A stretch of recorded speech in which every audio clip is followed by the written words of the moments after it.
Assalamualaikum warahmatullahi wabarakatuh. Baiklah, kami dari kelompok 9 akan mempresentasikan materi kami, yaitu tentang sholat sunnah berjamaah dan sholat munfarid. Baiklah, saya Atika Mawaddah, NIM 19531020 sebagai pemateri pertama, yaitu pengertian sholat sunnah. Sholat sunnah ialah sholat yang dikerjakan di luar sholat yang dipardukan. Apabila dikerjakan mendapat pahala, dan apabila tidak dikerjakan maka tidak akan berdosa. Sholat-sholat itu dikerjakan oleh Nabi Muhammad SAW untuk mendekatkan diri kepada Allah Subhanahu wa Ta'ala dan untuk mendapatkan tambahan pahala. Sholat sunnah itu banyak macamnya. Di antaranya ada yang disunahkan berjamaah, ada juga yang disunahkan munfarid. Contoh sholat sunnah. Sholat sunnah yang dianjurkan secara berjamaah yaitu sholat Idul Fitri dan Idul Adha, sholat istiqoh, sholat gerhana, sholat tarawih, dan sholat witir. Sedangkan sholat yang dianjurkan secara munfarid yaitu sholat rawatib, sholat tahajud, sholat istikharah, sholat hajat, sholat duha, sholat sunat tasbih, dan sholat sunah taubat. Baiklah, selanjutnya macam-macam sholat sunnah berjamaah, yaitu sholat Idul Fitri. Sholat Idul Fitri dilakukan setiap tanggal 1 Syawal. Waktunya berlangsung sejak matahari terbit sampai condong ke barat. Disunahkan pelaksanaannya lebih akhir.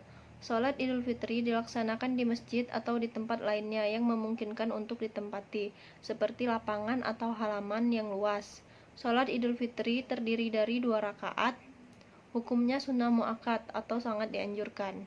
Yang kedua adalah sholat Idul Adha. Sholat Idul Adha sama dengan pelaksanaannya sholat Idul Fitri, hanya waktu pelaksanaannya saja yang berbeda. Sholat Idul Adha dilaksanakan tanggal 10 Zulhijjah, sedangkan sholat Idul Fitri tanggal 1 Syawal. Hukumnya sunnah muakkad dan sama, yaitu 2 rakaat. Selanjutnya sholat tarawih. Sholat tarawih ialah sholat yang dikerjakan pada malam hari di bulan Ramadan. Hukumnya sunnah muakkad. Ini artinya sunnah yang sangat dianjurkan bagi laki-laki atau perempuan. Waktu sholat tarawih adalah setelah sholat isya sampai terbit fajar. Yang keempat, sholat witir. Sholat witir adalah sholat sunnah yang dibiasakan mengiringi sholat tarawih. Bilangan rakaatnya adalah ganjil.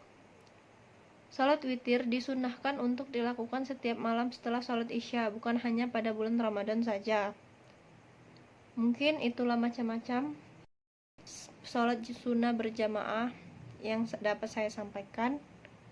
Terima kasih. Wassalamualaikum warahmatullahi wabarakatuh.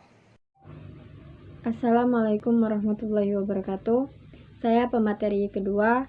Nama saya Ayu Selviana, NIM 19531021. Baiklah, saya akan melanjutkan materi yang selanjutnya. C. Sholat sunnah munfarid.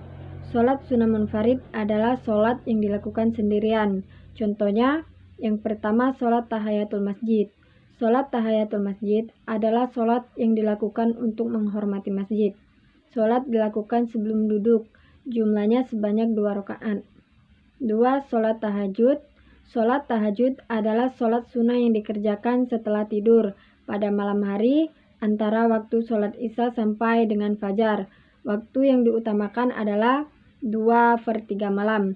Jumlah rakaat paling sedikit 2 rakaat dan banyak tidak dibatasi.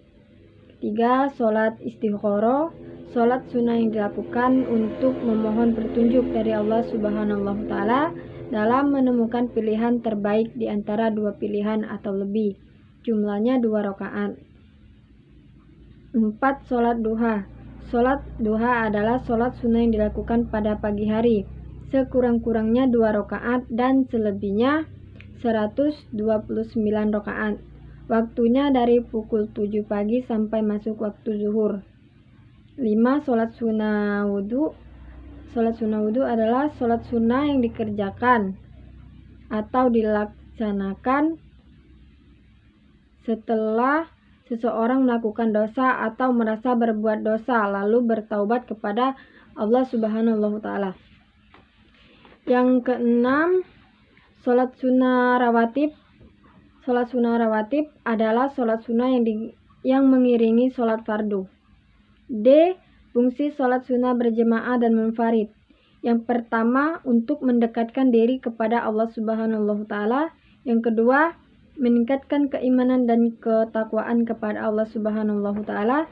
Ketiga, menambahkan amal ibadah kepada Allah Subhanahu wa Ta'ala. Keempat, menambahkan nilai pahala. Kelima, menunjukkan sikap hormat dan menjunjung tinggi perintah Allah Subhanahu wa Ta'ala. 6. Mengungkapkan rasa syukur kepada Allah Subhanahu wa Ta'ala. 7. Mewujudkan rasa cinta kepada Allah Subhanahu wa Ta'ala.